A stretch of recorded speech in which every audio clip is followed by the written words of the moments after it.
So this agreement was negotiated for more than 4 years, if I'm not mistaken, and Ukraine had enough time to understand what are the challenges and what they have to do in order to make sure that once the agreement is in place, how they benefit from it. We definitely looked at the Ukrainian experience. We learned on their mistakes. We were able, I think, to draw the conclusions. And that's why, for us, the key objective is not just to sign the association agreement, but also when we have it signed, ratified, and applied provisionally, to make sure that our economy and our entrepreneurs, our farmers can benefit from it. That's why one of the key priorities is to work together with the European Commission and with member states on preparing Moldovan economy, on focusing on how to raise the competitiveness of our goods, on how to make sure that goods which we cannot yet export to the EU market, like dairy products, like eggs, like meat products, once the DCFTA is in place, we will be able to do it.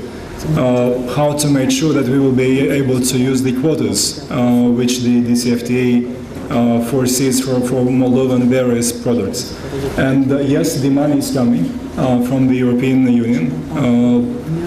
The money is coming also from the World Bank, and the key objective is to focus on helping us to raise the competitiveness of our goods. So we work with the European Commission, we work with the European Union financial arm, which is the European Investment Bank, and we are supposed to get very soon an important financial loan of 75 million euro, which would be put at the disposal of our farmers, of our entrepreneurs, to invest in their production so that they raise again the competitiveness of our goods.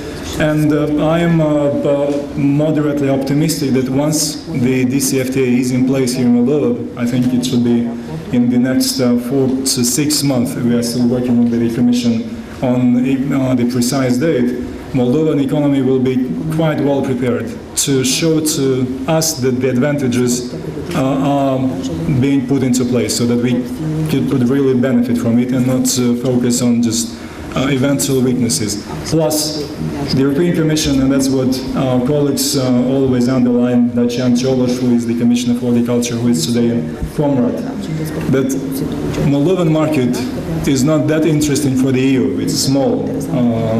Therefore, it's not about coming and creating competition here, although we also need it. But it's helping us to prepare us to enter the huge EU market, which is a market of 500 million consumers with a high purchasing capacity.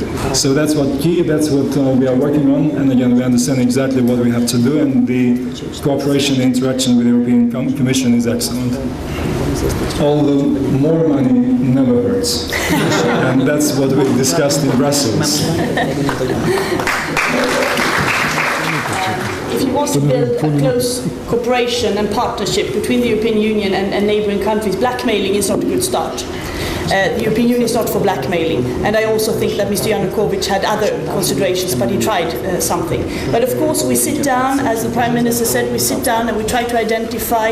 The European Union is not it's not a cash machine. We also have limited budgets. We have member states who are in a huge economic crisis, but there's not a sum given like this. It's a gradual cooperation, and we identify the needs jointly and see how we can support. The transition will be made over time, so it's not asked to be done only a couple of weeks. Some areas need more transition, some shorter, all that is provided for.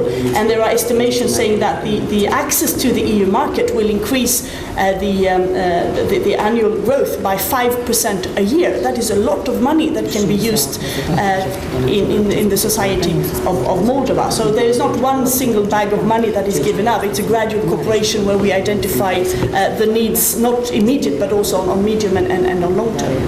And I am convinced that this is very beneficial for the Moldovan society in all areas.